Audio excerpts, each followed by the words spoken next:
Athletics આ શબ્દ સાંભળતા જ આપણી આંખો સામે શું આવે છે? ટ્રેક, ફિલ્ડ, પણ શું આ બસ આટલું જ છે? ના, આ તો એક એવી સફર છે જે હજારો વર્ષ જૂની છે અને એની શરૂઆત માનવ ઇતિહાસની સાથે જ થઈ હતી. ચલો આ અદ્ભુત વાર્તાને જાણીએ. દોડવું, કૂદવું અને ફેંકવું. વિચારો તો ખરા, આ કોઈ રમતના નિયમો નથી. આ તો આપણા લોહીમાં છે. આ તો આપણો વારસો છે જે આપણને છેક આપણા શિકારી પૂર્વજો પાસેથી મળ્યો છે. અને સાચું કહું તો બધી શરૂઆત બસ ત્યાંથી જ થઈ હતી. જરા આંખો બંધ કરીને હજારો વર્ષ પાછળ જઈએ. એ જમાનામાં ટકી રહેવા માટે શું કરવું પડતું?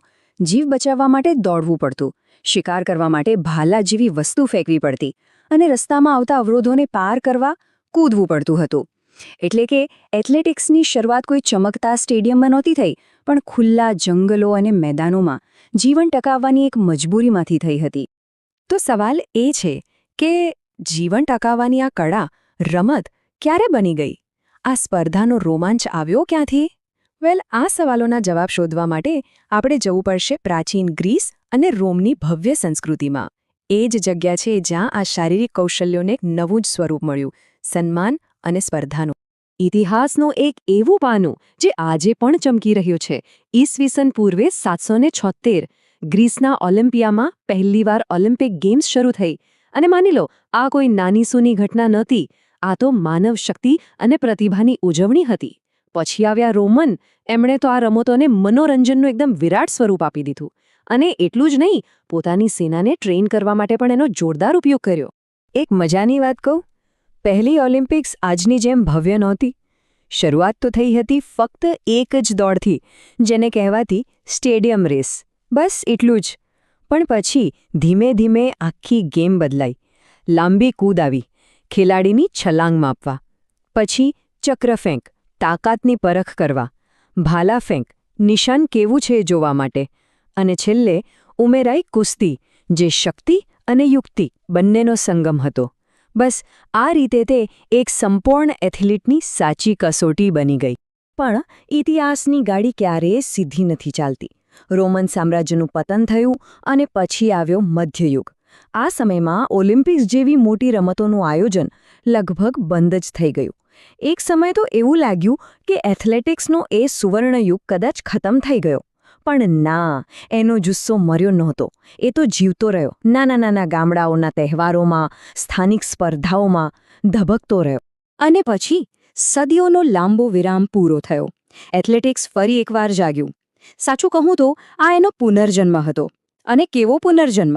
જેણે તેને ગામડાના મેળામાંથી ઉઠાવીને સીધું જ દુનિયાભરના મોટા મોટા સ્ટેડિયમમાં પહોંચાડી દીધું. 19મી સદીમાં આખા યુરોપમાં જાણે એક નવી જ લહેર આવી. અને આ લહેરનું પરિણામ? 1896માં પહેલી મોડર્ન ઓલિમ્પિક ગેમ્સ યોજાઈ.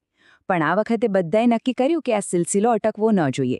એટલે 1912માં IAFF, જેને આપણે આજે વર્લ્ડ એથ્લેટિક્સ તરીકે ઓળખીએ છીએ, એની સ્થાપના થઈ. આ સંસ્થાએ શું કર્યું? એમણે નિયમો બનાવ્યા, બધું વ્યવસ્થિત કર્યું અને એથ્લેટિક્સને એક ગ્લોબલ ઓર્ગેનાઇઝ્ડ રમતનું પાક્કું સ્વરૂપ આપ્યું. તો આખી દુનિયામાં તો એથ્લેટિક્સની ધૂમ મચી ગઈ હતી. પણ ત્યારે આપણા ભારતમાં શું ચાલી રહ્યું હતું? હવે આ વૈશ્વિક વાર્તાને આપણા દેશના સંદર્ભમાં જોઈએ. ચાલો ટ્રેક પર ભારતની સફર કેવી રહી એને જરા નજીકથી સમજીએ. ભારતમાં ટ્રેક અને ફિલ્ડની શરૂઆત થઈ બ્રિટિશ શાસન દરમિયાન. પણ આ રમતને એક સાચી દિશા અને એક પ્રોપર સ્ટ્રક્ચર ક્યારે મળ્યો? એ મળ્યો આઝાદીના બરાબર એક વર્ષ પહેલાં, 1946માં. ત્યારે એથ્લેટિક્સ ફેડરેશન ઓફ ઇન્ડિયા એટલે કે AFIની સ્થાપના થઈ. અને આ એક જ નિર્ણય દેશમાં એથ્લેટિક્સના ભવિષ્ય માટે એકદમ પાયાનો પથ્થર સાબિત થયો. અને પછી ભારતના ટ્રેક પર કેટલાક એવા સિતારા ચમક્યા જેમણે ઇતિહાસ રચી દીધો. ફ્લાઇંગ શીખ મિલ્ખા સિંઘ, પાયોલી એક્સપ્રેસ PT ઉષા અને આજના યુગના ગોલ્ડન બોય નીરજ ચોપડા. આ ખાલી નામ નથી. આ તો ભારતીય એથ્લેટિક્સના એ માઇલસ્ટોન છે જેમણે કરોડો લોકોના દિલમાં એક સપનું જગાવ્યું છે. આ વાત બિલકુલ સાચી છે. એથ્લેટિક્સનો અર્થ દોડવા કૂદવા કરતાં ઘણો વધારે છે. આ માત્ર શારીરિક ક્ષમતાની રમત છે જ નહીં. આ તો શિસ્ત શીખવે છે, દ્રઢતા શીખવે છે અને અંદરનો સ્પર્ધાત્મક જુસ્સો જગાડે છે. સાચું તો એ છે કે ટ્રેક પર જે પાઠ શીખવા મળે છે તે જીવનના દરેક મેદાનમાં કામ આવે છે. અને કદાચ એટલે જ હજારો વર્ષો પસાર થઈ ગયા છતાં આજે પણ એથ્લેટિક્સ ઓલિમ્પિક ગેમ્સનો મુખ્ય આધારસ્તંભ છે. સૌથી વધુ મેડલ આમાં જ હોય છે, સૌથી વધુ દેશોના ખેલાડીઓ ભાગ લે છે અને સૌથી વધુ લોકો એને જ જુએ છે.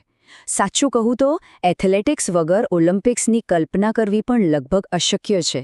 મિલ્ખા સિંઘ, પીટી ઉષા અને નીરજ ચોપડા આ બધાએ એક રસ્તો તો બતાવી દીધો છે, પણ આ વારસો અહીં અટકવાનો નથી. તો હવે સવાલ એ છે કે આ મશાલને આગળ કોણ લઈ જશે? આવનારી પેઢીમાંથી એવો કયો ભારતીય એથ્લીટ હશે જે આખી દુનિયાને ચોંકાવી દેશે અને ઇતિહાસના પાનામાં પોતાનું નામ હંમેશ માટે અમર કરી જશે?